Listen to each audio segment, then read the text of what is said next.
the second explosion, their all mobile phones was off in the Boston. And after they found another, I don't remember, 5 or 4 another ones. And also there was, I don't remember how much, 12 or 24 Russians on these marathons, but nobody was dead or. That's interesting that you would say there were 12 or 20 Russians, because the morning paper in Austin, the newspaper, said that reported that there were 30 or 40 people from Austin in the marathon, and several of them were interviewed. And I was very impressed at the ability of the news to find these people and to interview them and to publish the interviews. Were the Russians interviewed? Yeah, they were called to one Russian man who said that he's okay, and to one family, and also to the family, to American family who adopted a Russian girl. She also was of this marathon, how I understood. And that everything okay with them. And also I heard that they sent to America the Russian assemblyman to talk with Russians and to help them if they need it. I think that's an interesting point. The Russians, notice how many Russians there were. Professor Marston reports that there were 50 people from Iowa. I know about people from Austin. This event, even though it happened in Boston, 2,000 miles away from Austin, Texas, Lord knows how many thousand miles away from Russia, that somehow we have managed to connect with it. We've found it's become personal, that our people were there. Our people were. Right. It's a local connection, and that kind of draws us into the event. It's an awful event. It's a sporting event, for heaven's sake, and it's a sporting event that's intended to kind of stimulate friendly competition, and it's been terrorized, and people were died in the process. But I also think about Russians, it's kind of also political aspect, because it's silly when something happened in another country, some terrorist attack or something else, I don't know, that our Russian government already starting to search these people, to care about them. But if something happened in Russia, that's nothing. Nothing, huh? Interesting. So maybe they are defensive. If it happens in Russia, they don't want to talk about it.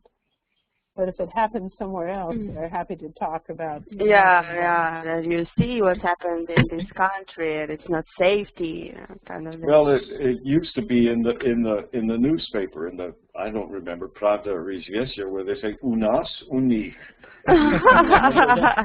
Yeah, I remember that. Do you remember that? And there were people who were commenting. It was that yesterday when he spoke, when President Obama spoke, which is very rare, to come live and speak about an event, he did not use the word terror. But this morning, when he did the same thing and had a speech, he did use the word terror. Huh. So the words that the politicians say are very important. Olga, have you heard about this event in Boston unfolding? Yes. I have.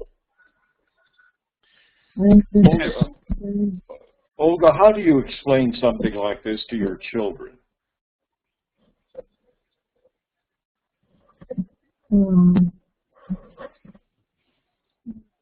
I think I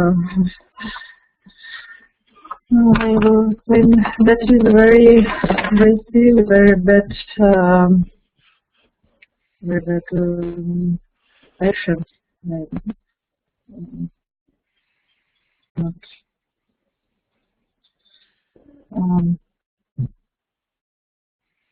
difficult.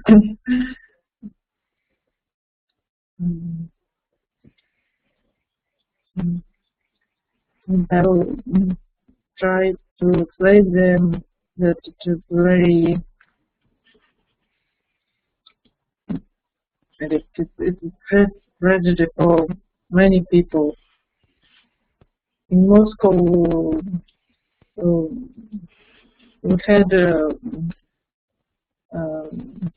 similar attacks from the terrorists in Moscow metros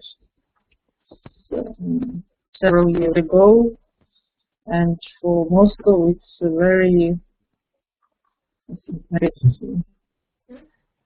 maybe close for Moscow to understand. Very understand that it is very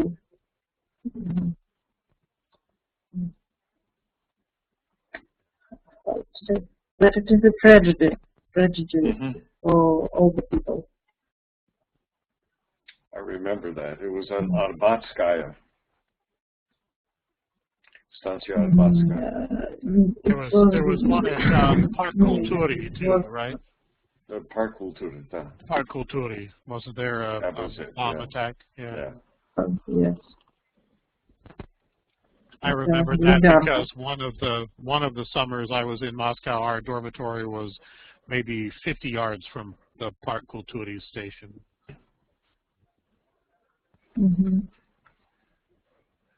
Well, today we have brought some photos not just of horrific news events, but of the places where we live to start a discussion about houses, homes, apartments, places that define us, spaces that define us.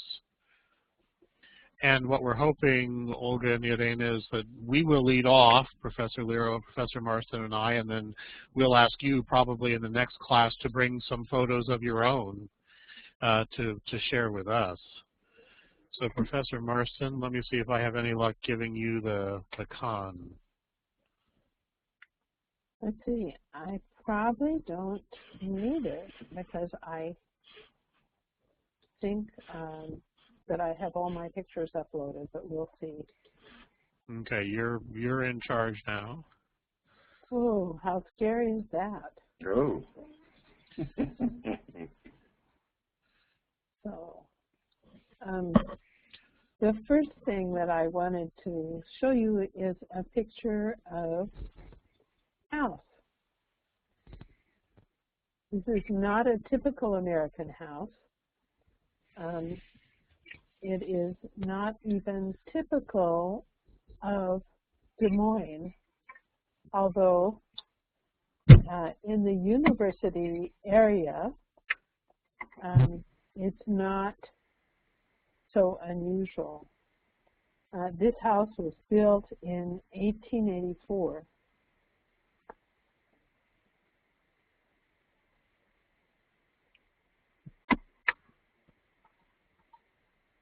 And what do you notice about it? What's different about it than from houses that you know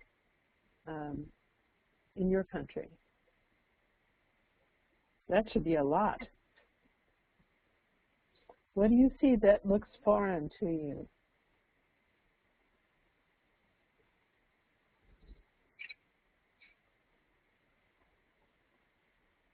Olga? What do you see here?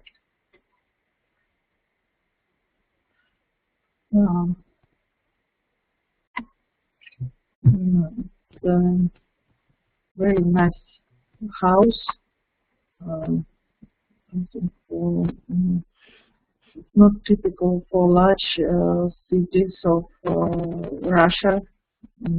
Large city, just usual houses with with many floors, several floors, and the houses. The house, with one floor, the houses, large houses.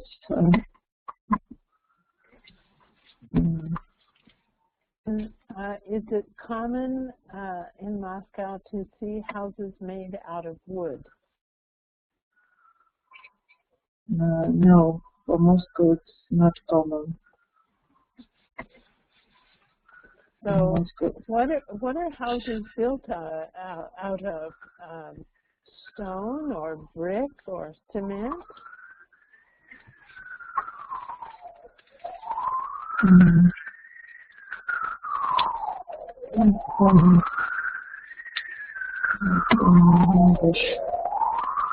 From stone, I think, from different modern. Yeah, sorry? so these modern. Modern.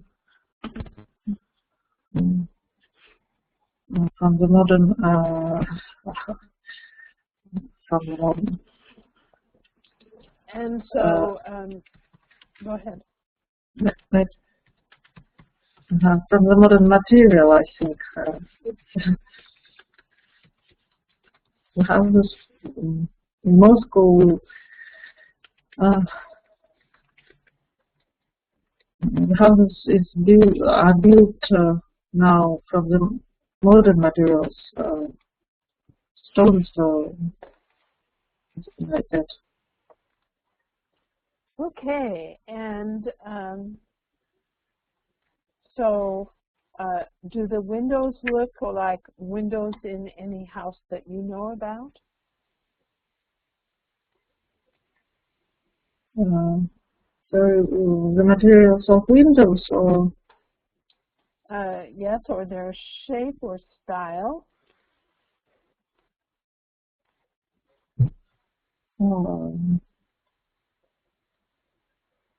usually their shape. They have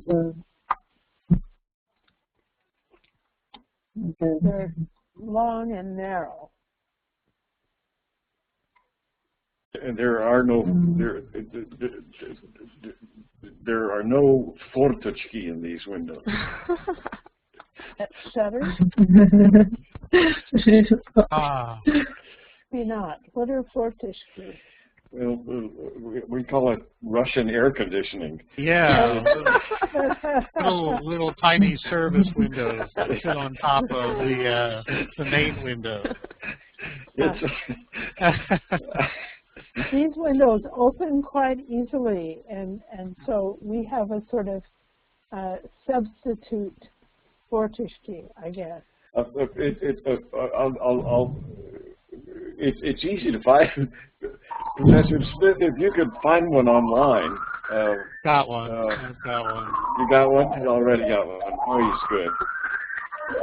We have to show Professor Marston what a fortichka is. What's all that police business? That's you, Olga Sushinskaya, Olga, right?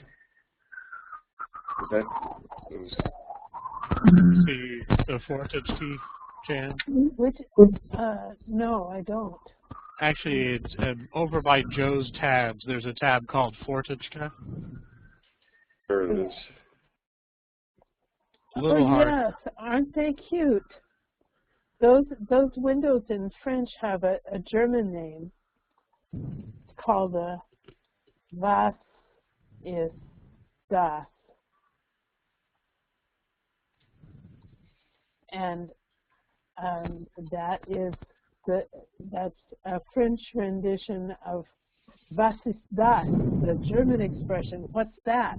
People would open little windows like that so they could snoop on what was happening in the street. But I like air conditioning better.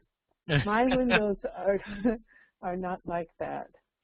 Okay, so Irena, tell me what you think. Here, let me go back to the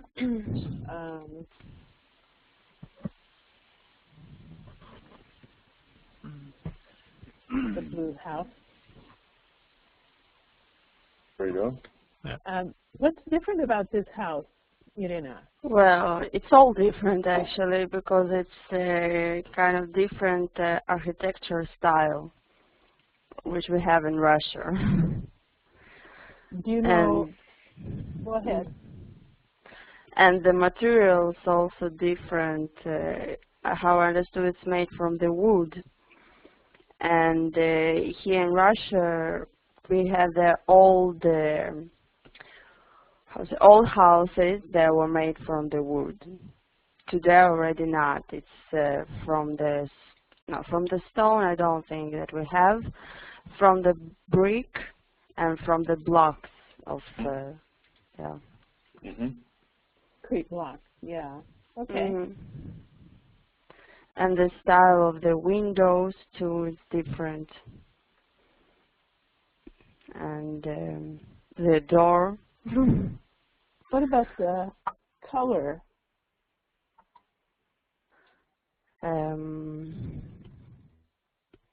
Do you know anybody else besides me with a blue house?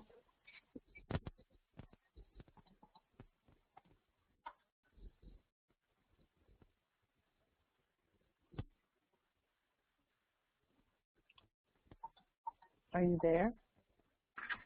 Me? Irena, do you know anyone besides me that has a blue house? The blue house, I think no. I don't know anyone else with a blue house either.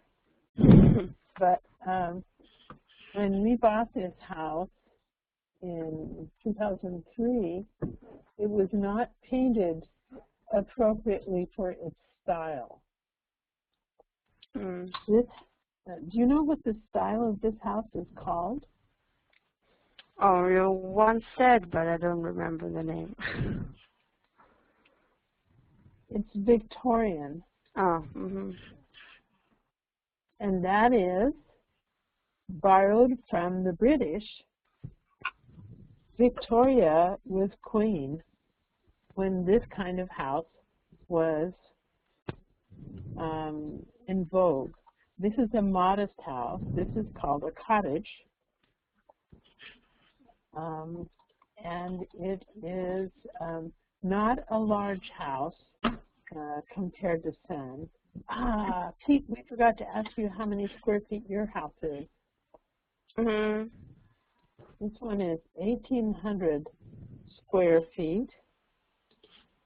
I believe ours is 2,500. 2,500. And what did we say? 1,800 square feet was about 175 square meters. Square meters.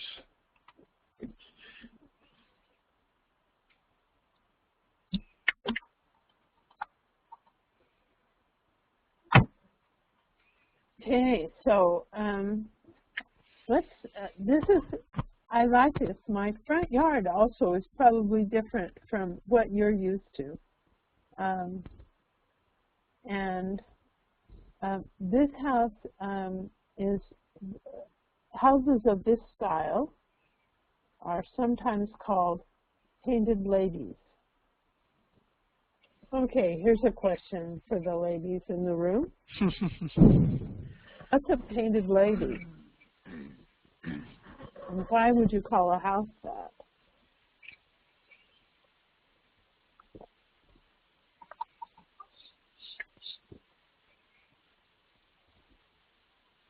Well, what do you think a painted lady is? A painted lady. I think we already talked about this. It's named of the girls on the road, some kind of this now. Oh, yeah. Yeah.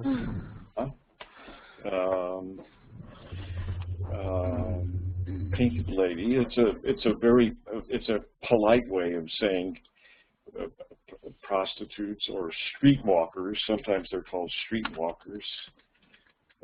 Sometimes they're called courtesans. That's a It's a literature word, I think, the courtesans. courtesan. Yeah, Yeah. it's Yeah. a very nice word. But a painted lady is in the context of architecture is, well, you look at Professor Marston's house. It's bright colors, and there's a lot of contrast, and the trim is a different color, and there are 2 or 3 colors. There's a red door, there's some dark blue trim. It was very popular in Victorian times to decorate these houses in a very very colorful way, very bright colors, several different colors, and there are many very famous Victorian houses in San Francisco, California, that are called painted ladies, the most famous ones in America. And Professor Marston is second most famous in America for having a painted lady in Des Moines, Iowa. There actually are much fancier painted ladies in my neighborhood, which is an old neighborhood. But this is really supposed to be something about my house, so you didn't get the gorgeous one. And this one also does not have all of the elaborate architectural details on the porch, for example. But let me show you another room, because this is my favorite place to work. This is my kitchen table. And you don't see all of my kitchen, just the dining room end of it. It's quite a large room, and it has hardwood floors. And I have been collecting furniture for this house, only I didn't know it, all of my life. The table, for example, I have had for 50 years. And the table dates from 1911. So it wasn't new when I got it.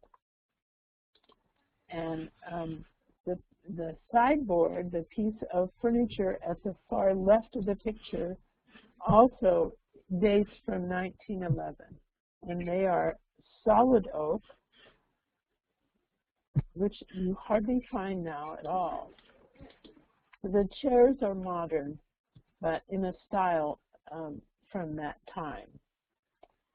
And so what I like about working here and eating here and entertaining here is the light. And let's see, the table has 2 leaves, so it can be extended to seat 10 people.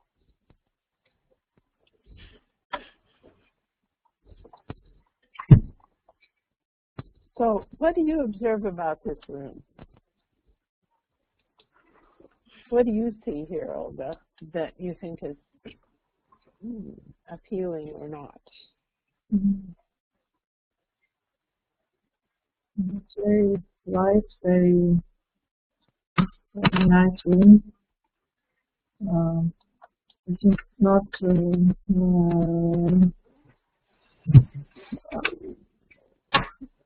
usual for Russia. The kitchens in Russia is not the same. They are very different from it. Well, in some ways, the business end, where the cooking is done, is at the other end of this room, and I didn't bring a picture of that. But you will see a part of the kitchen in Professor Lero's house, and I will try to correct this next week so that you see what the other end is. Okay, what strikes you as most different from your kitchen?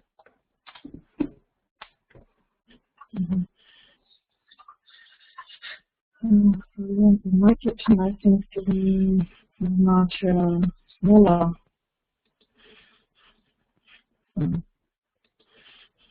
And I think the small kitchen is usual for Russian flats, Russian houses. Ah, yes. When I lived in various apartments, the common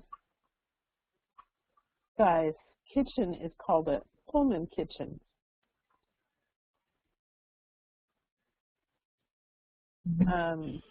Where actually I had one kitchen that fit into a large closet, and that's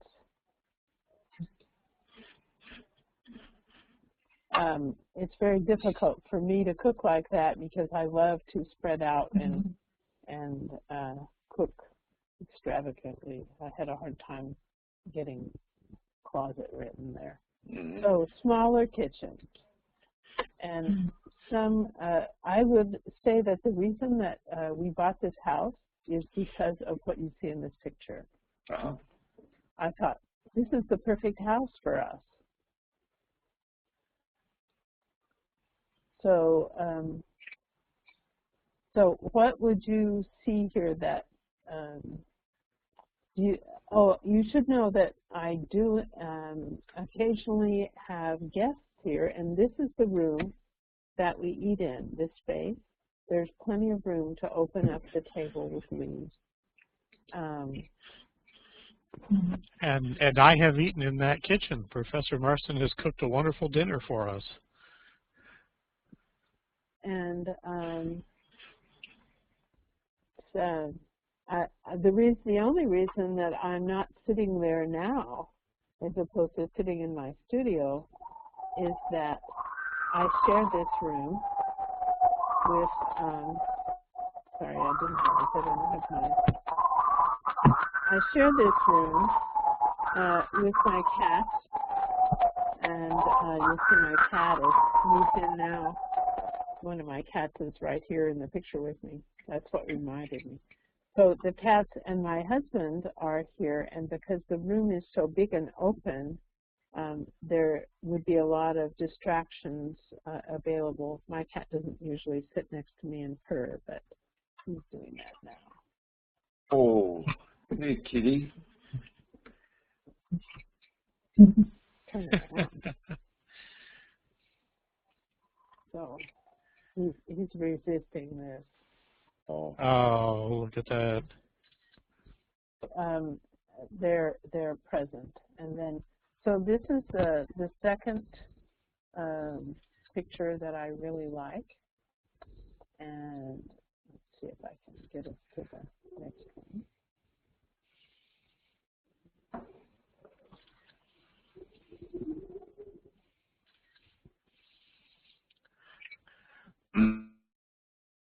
My third most favorite place. It doesn't look like this now. This is later in the year, but this is part of the garden in my backyard. And this is actually early in the season when the hostas, all these ferns, are coming up. And there's a little tree here, which is a birch tree, and then something that grows in the north but not in Texas is called lily of the valley. Many birch trees in Russia, we should add. I didn't know that. It's probably the typical Russian tree of Berezovka. Yeah, Berezovsky. Well, I'm happy to know that. They are not really typical here. In the back, up here, there's a big oak tree. I can see that, yeah. And then you'll see part of my fence here. And so this is part of my backyard. This is what I see out of that big double window in my kitchen. So do you have any comments or questions about this part of where I live?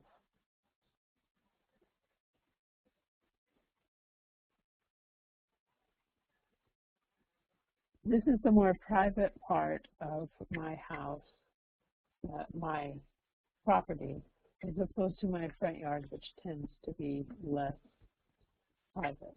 Mm-hmm. And most of this is enclosed. I'll try to do something about showing you that next week. So, Professor Biro, would you like to? I will. If pass you the. I don't need the baton, but yeah, I have it anyway. Okay, well that's good. So I've got several photographs. I'll show you the front of my house. This is the front of my house. This house was built in 1936, so it's not as old as Professor Marston's, but it's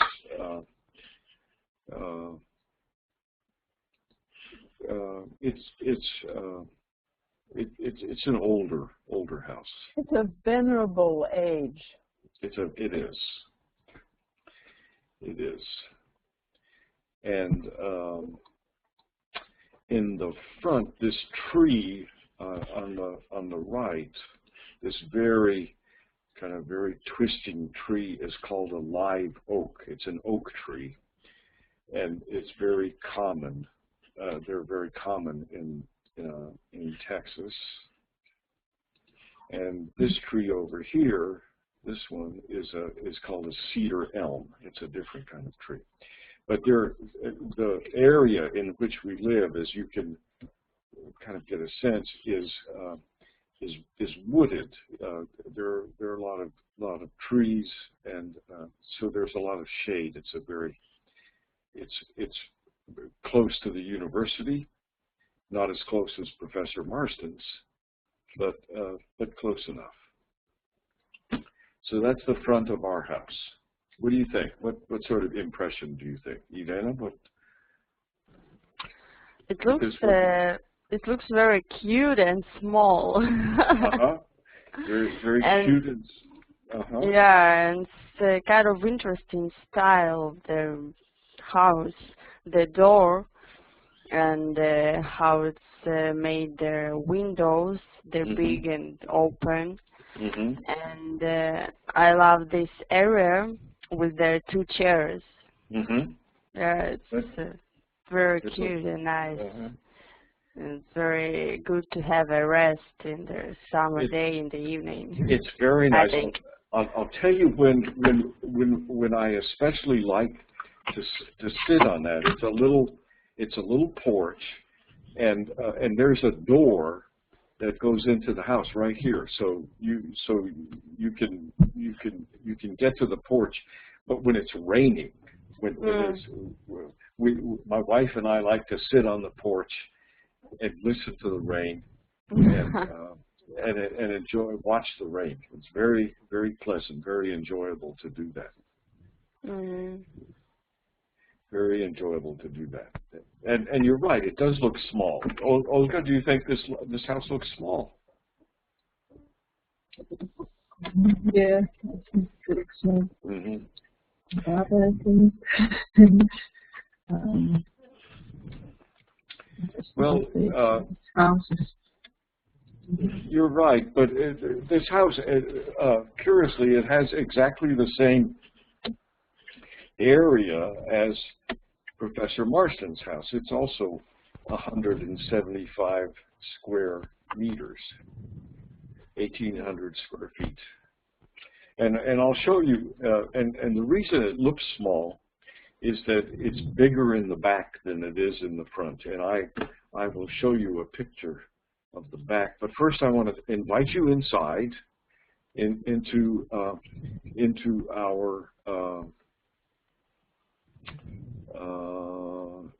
the living room. Let's see, here we are. So here we are. This is inside the living room, and this is me, and these are two of my aunts. My aunt on the left is Betty, and she lives in Phoenix, Arizona, and the one on the right is Barbara, and she lives in Austin. And these two wonderful women paid us a visit 2 or 3 weeks ago, and this is a picture that I took, that my wife took, of me and my two sweet aunts. Betty is 92 years old, and Barbara is, I don't know, 87, something like that. So they are older women. And we are in the living room, the Gastinaya, and behind us you can see this is the dining room, the Stolovaya. So I would, Idena, how do you feel about this? What sort of? Well, it looks very big and bright because of which color that it's kind of white, yes? Mm-hmm. Or it's very pale green. Oh. Uh-huh. Okay, because of the light we can see it well. Yeah. And also it looks so, how to say, I don't know. Olga, what does it look like to you? Does it look big? Yes, for me it looks very big, bright, very nice. But one of the reasons it looks big is because it has high ceilings. The ceilings here are 12 feet high. Just a little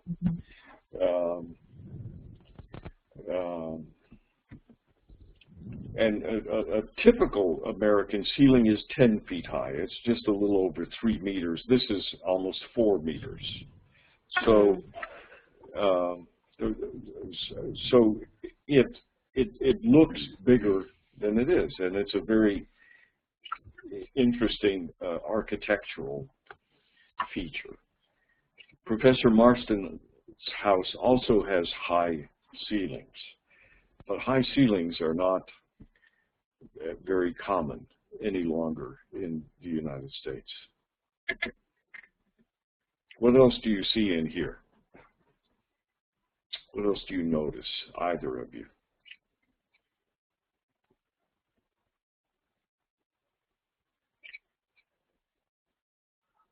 What about the floors? Oh.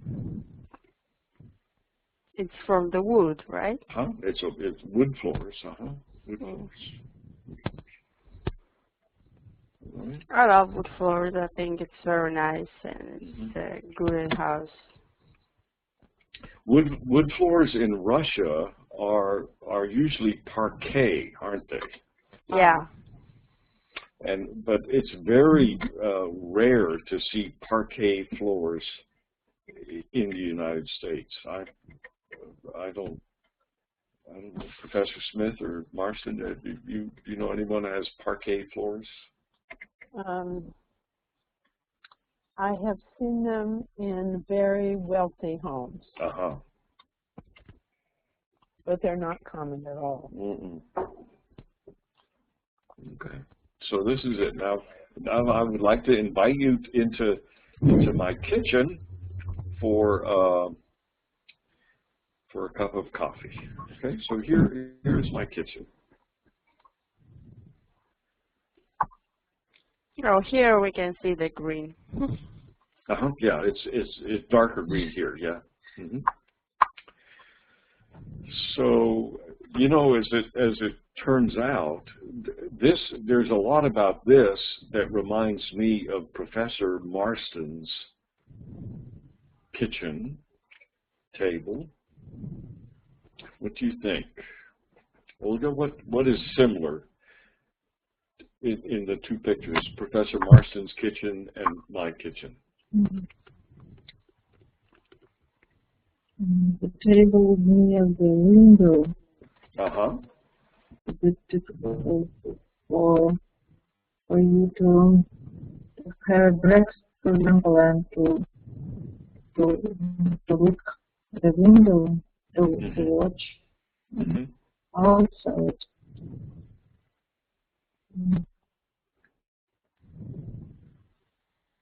Good. And what else is in here? We have there, Professor Marston. How about plants? How about plants? Plants. House plants. We call them house plants. Komnatные растения. In Russian, they're called room plants. Ah. You had some room plants in the living room as well. I do. Mm-hmm. So I have these plants here on the table. These are 2 African violets. And Professor Marston had mentioned earlier today that her ferns are 10 years old. And one of these violets is about 20 years old, and the other one is much younger. But it's a very old violet, and it continues to bloom. It's very, very pretty. Does it bloom year-round? It does. Blooms year. Interesting. Interesting. Have a green thumb. And it likes it. That's a green thumb. A green thumb. Whatever do you mean? I think you both have green thumbs. So, what do you think that means to have a green thumb? Olga, do you know? Do you have a green thumb? I don't know the word thumb. What does it mean? This is the thumb.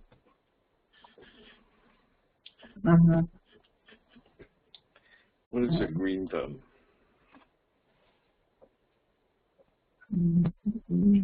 Yes.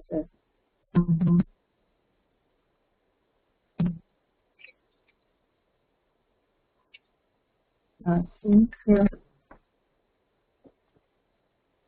So, Irene, do you know what that expression means, to have a green thumb? No. Means that you're good with plants. Maybe that you're part plant.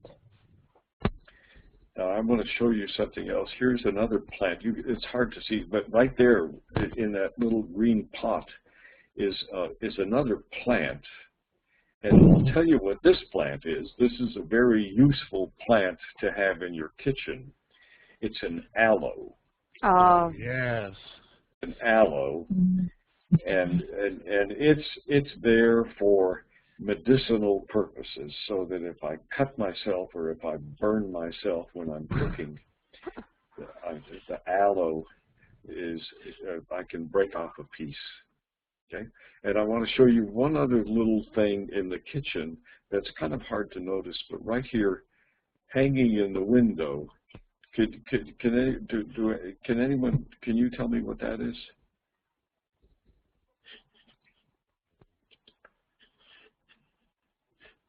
What is that? Small. It's very small. It's very hard to see. I'll tell you what controls. You have some controls at the bottom of your screen. You should see a magnifying glass that would let you blow it up. Oh, I see. Oh, I never saw that before. Okay, well, that's really a useful tool. Wow. Whoa. So you can see it pretty well enough to identify it at 200%. Yes. Wow. Okay. Excellent. So what do you? Oh, that's nice. All right. Well, what do you think? What is that? Or who is that, I should say? Is it witch? Ha! It is indeed, and it's not just any witch. Not a Russian witch.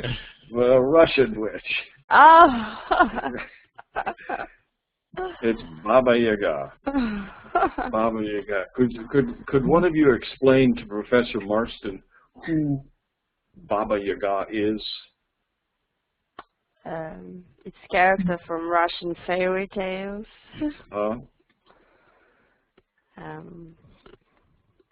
What is this character famous for? That she lives in the house who can to twist around the forest, and she's old woman.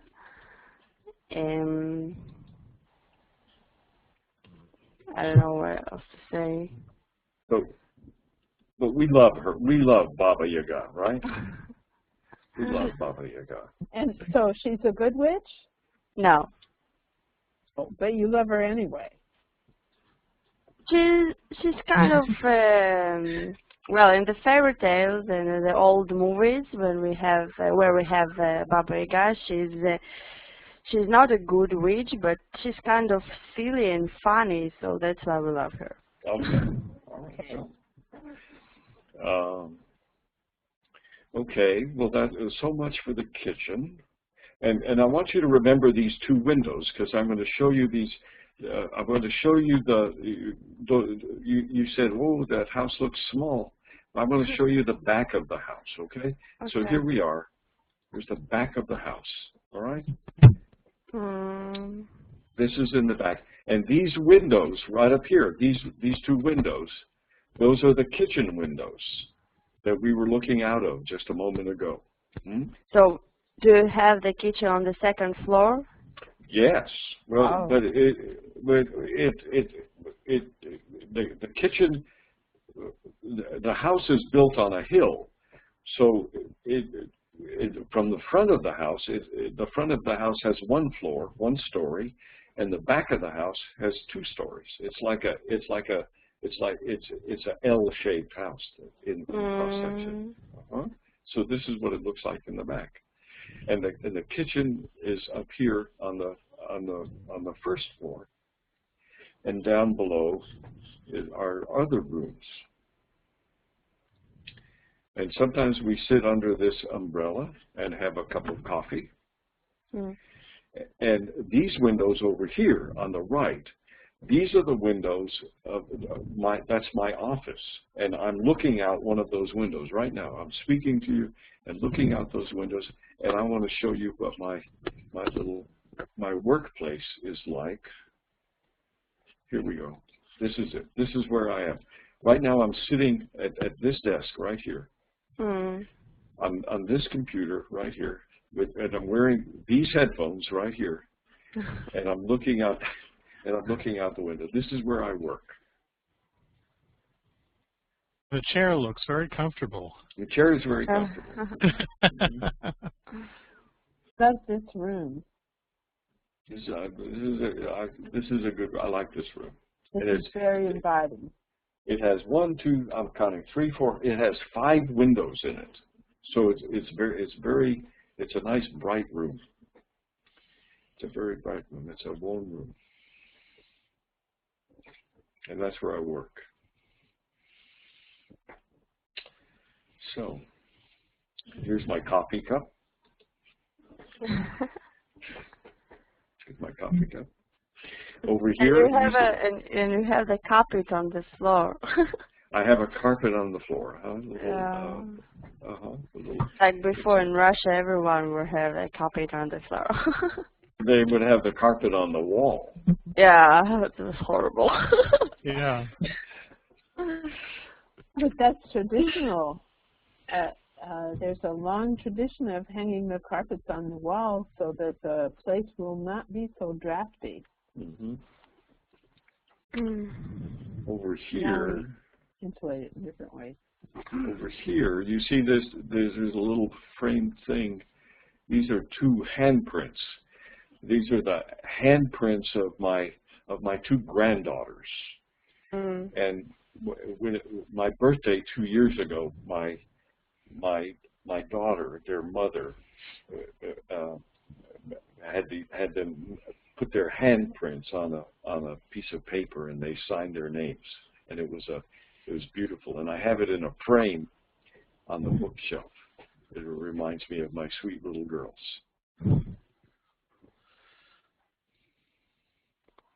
So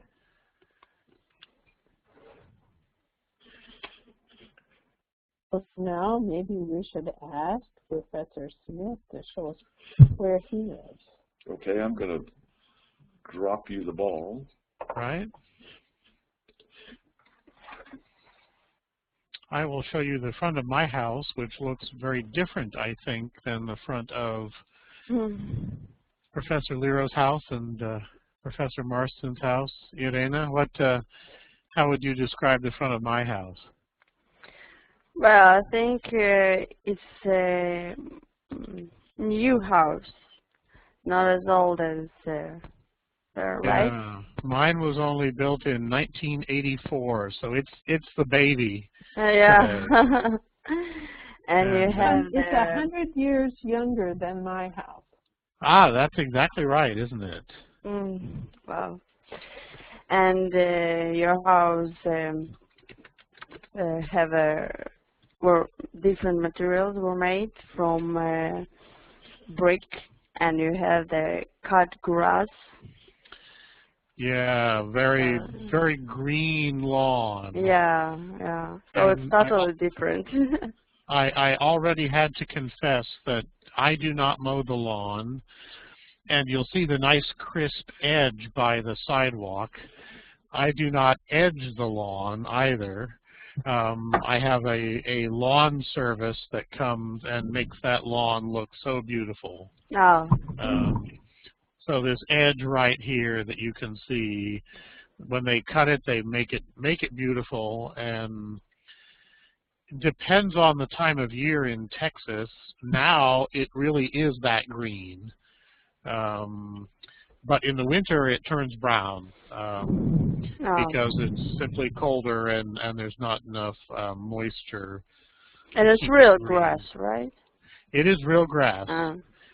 And St. Augustine, right? And yes, in fact, it is St. Augustine. There's lots of talk about when you talk to your neighbors what kind of grass you have. And this is a brand or a strain of grass called St. Augustine. And the reason that there is St. Augustine grass here, when we moved into the house, there was a tree. Here you see a very small tree with stakes. Mm-hmm. When we moved into the house, there was a 50-foot tree here that has since fallen down, and was a huge tree. That there were two of them that fell in the windstorm, so we had to plant new trees. But St. Augustine grass is what's known as a grass that is shade tolerant. It can be in the shade and still be beautiful. It does not need sunshine. And so St. Augustine was there because of the big trees that used to be there. That little tree has been growing for 8 years, and that's as big as it's grown. Our big trees fell down in 2004, and that is a holly tree right there, which frequently has red berries on it. But in the springtime, the berries are eaten by the birds or fall off, and so it's hard to see it now. If you go into our living room, so if you go in through the front door, now you'll notice, first of all, Olga, my house looks a little bit different in the front than Professor Lero's and Professor Marston's. Theirs was very open and inviting in the front. What impression do you get of this house? Is it open and inviting?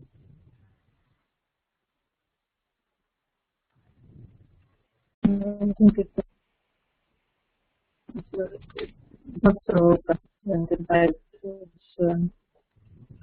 The house of Professor Marston and the Texas.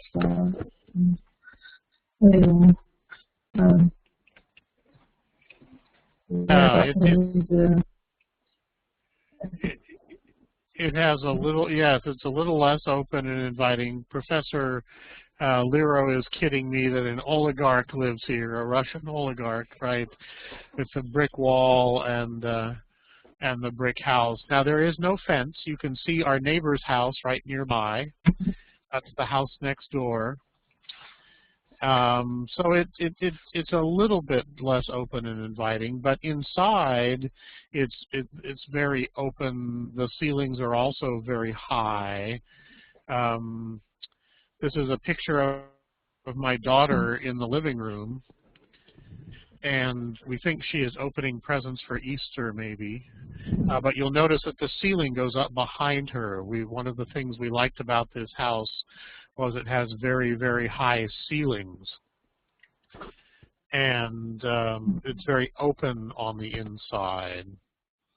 And I'm going to see if I have another picture of our living room I think I can share. Our living room is the room that has the most decorations in it. So hopefully a picture called living room will load and you can see it. It loads, but it's upside down. If you use the controls at the bottom of your screen, you can flip it around, yeah.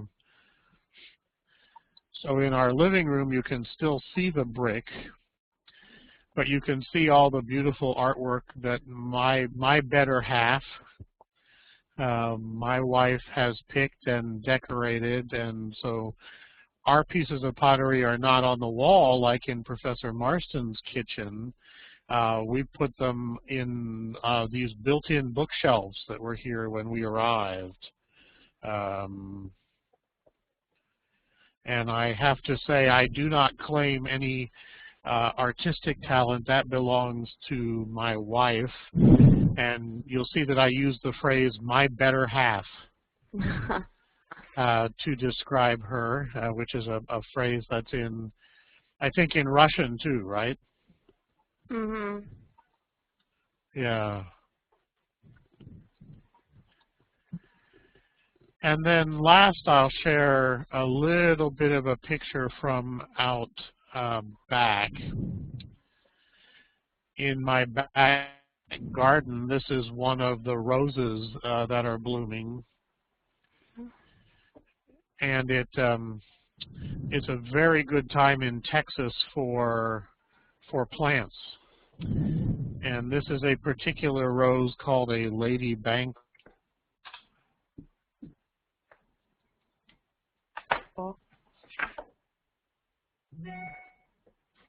I think we've lost him. It's called a Lady Banksia, and I wonder if he took that picture with him. I don't see it now.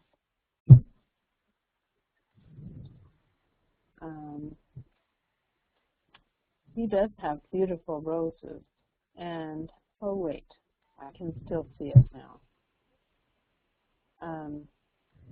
This is a climbing rose, and it's very faux and grows in this. It blooms only in the springtime, but it will bloom quite a long time. Some roses bloom a lot. So, do you grow roses, Olga? Do you have any place to put a rose?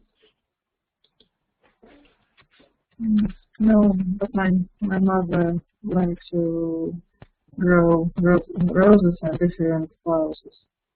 But I don't. But I don't. They require sunshine, a good bit of sunshine, and so, Irena, do you have roses? No. But are there roses that will grow in Omsk? Like, is there a public garden where roses grow, or is it too cold? Actually, I don't know, because I'm not a gardener and I'm not interested in such things. So. Okay, well, I'm asking the wrong person then, aren't I? And actually, I just uploaded a file under the tab called Sharon, actually spelled with an SH here. There's the Rose of Sharon. Oh, that's a great one. Oh. This wonderful shrub, I believe it is, was in our yard when we bought the house. and the lady of the house who was before us planted all these wonderful plants, and the Rose of Sharon was one of them. So in the spring, usually around Easter, but Easter was very early this year, it hasn't yet bloomed in that beautiful Rose of Sharon bloom, but it will, and we'll get this beautiful flower. And that bush is maybe 8 feet tall. It's hard to tell from this picture. It's taller than I am. So we are waiting for the Lady Banks rose has bloomed, but the Rose of Sharon has not. This is not really a rose. Right. It's and I don't know the etymology of the Rose of Sharon. I think it's because it grows in Israel.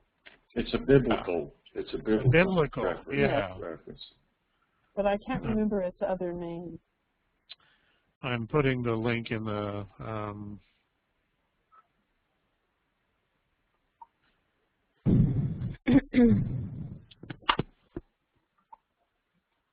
Olga and Ivana, we're hoping that next week that you will bring 3 or 4 photographs of where you live, or places that are dear to you, so that we can have a sense of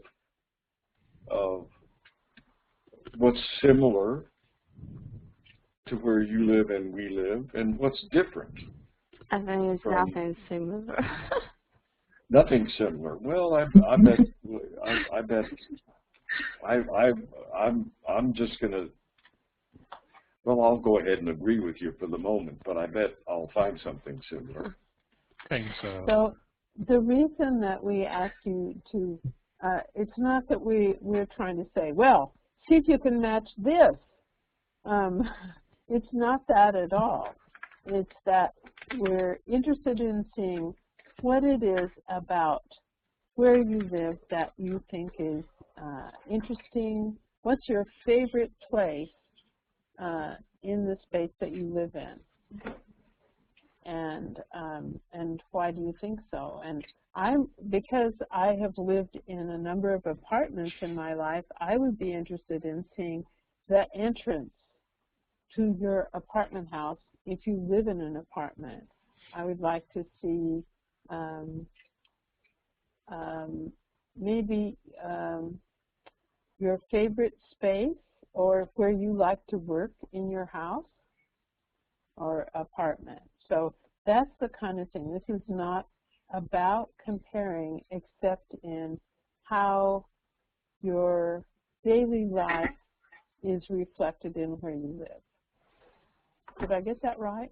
Mm-hmm. Sounded good.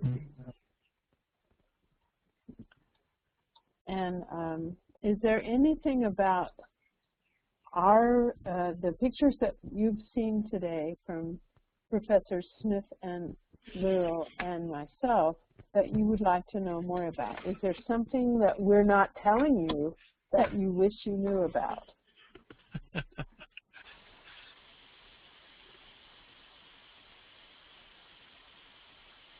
An open invitation. What would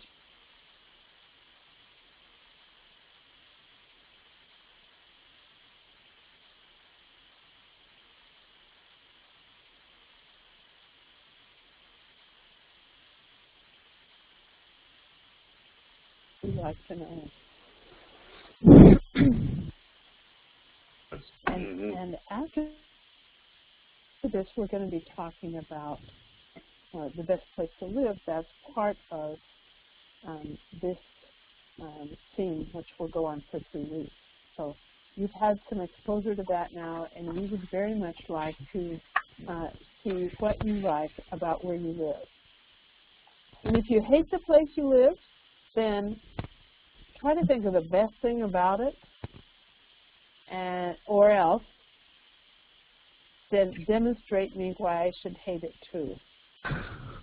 And remember that Professor Marston has not been in a Russian home or apartment, so she gets to peek into the place where you live and see many aspects of Russian life, which will be good for all of us. We learn from you as well. And I wanted to ask about the 3 places in my city that I love. We had the task, also the pictures or the videos. So I wanted to ask if I haven't such places. So can I show the places, for example, from Israel that I loved when I lived there? Or it should be just from Russia? Israel's fine, I think. I think that both. would be very interesting. Yeah. If you bring a picture of a Rose of Sharon from Israel, we'll know. No, this one I don't have for sure. I think it would be nice to see where your heart is. That's part of it. There's even a saying. Yes. You set us up, Professor Marston. Well, you thought it was an accident. No, not for a second. Okay.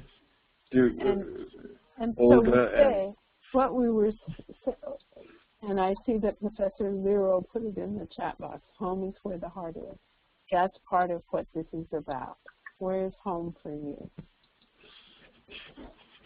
But you got to have pictures. I'm sorry, Rose.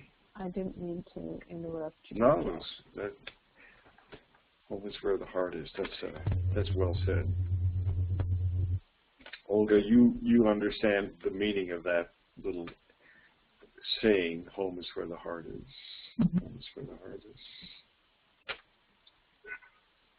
Which means that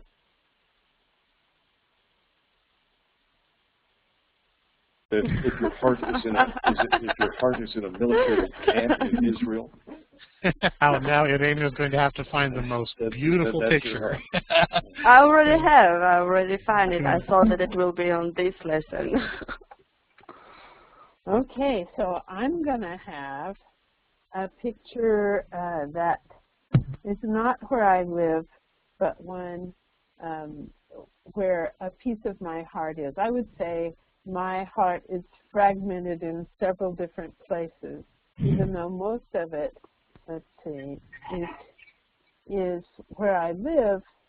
There are other places where I've been, and so I'll show you one of those that always calls to me.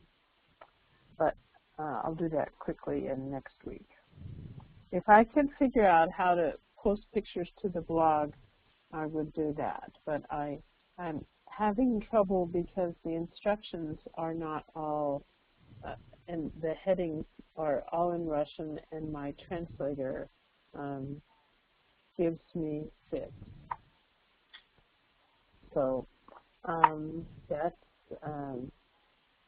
one of the challenges I face. And while we're talking about hearts, there's another expression about someone who is not working well, and they say whose heart isn't in it.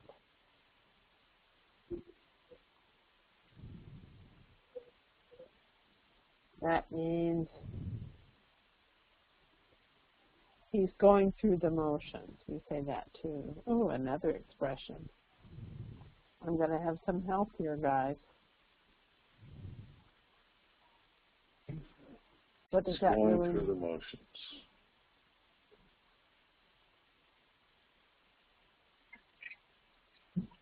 Going through the motions. His heart's not in it. What do you think?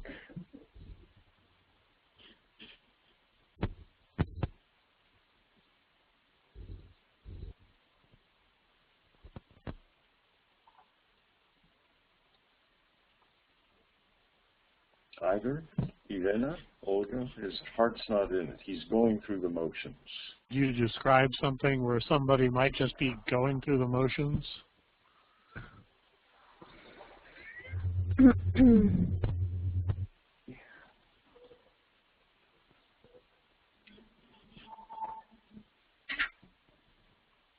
We're talking about a situation where a person does not have enthusiasm or commitment or dedication to the work or to the work that he or she does or to the task that they are performing.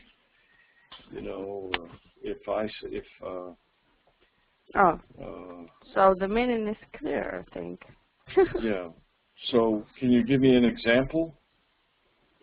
Well, when the first one, his heart's not in it. His heart's not in it. So that some person do something, some job or some task, but he not feel good with it, and he's not really love what he's doing, but he still have to do it. Right. Or he's doing it. The mother says to the child, be generous, be kind to your friends, share your toys, be nice. So the kid will say, well, okay, here's my toy. You can play with it for 1 minute. And he's just going through the motions. His heart is not in it. And then he hangs on to it. Yeah, and his mother says, did you share your toy? And he says, yes, I shared my toy. Before I was working with any Russians, there was a joke that we used to be told about the USSR, and it was something about the economy. We pretend to work and they pretend to pay us. Right. Have you heard that before? Mm-hmm. No. I think it was a comment about a lack of motivation, maybe about collective farms. I don't know, this goes back way, you have to forget, you have to remember that I'm really old. The Soviet Union times. Yes, I think that it's actually mostly not for the Soviet Union time. It's it's better for the today. May still be true today. I think it's true today, actually, not in Soviet Union time, because in Soviet Union time, the people really worked, how I think.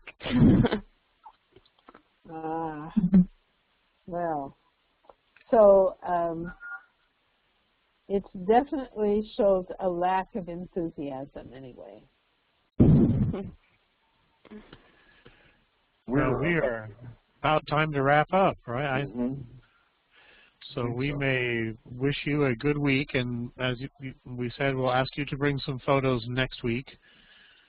And Professor Marston, do you have any updates from the blogs before we sign off? Oh, yes.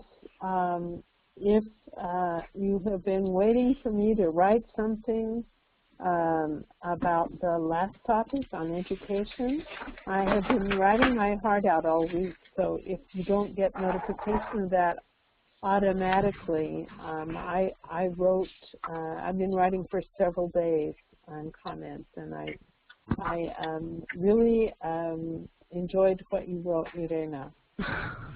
Go and look and see what sort of things that I was commenting on. I wound up doing it over several, so please consider reading all of the comments that I made, not just the ones on your piece. Okay. But good job. Thank you. So, well, have a good week, and we're looking forward to both your writing and your photographs next week. Good night. Thank you. And I will bring one from the military camp. Oh, good. Good. Yeah. See you both So next Tuesday. yeah. Have a good week. All right. Bye now. Bye.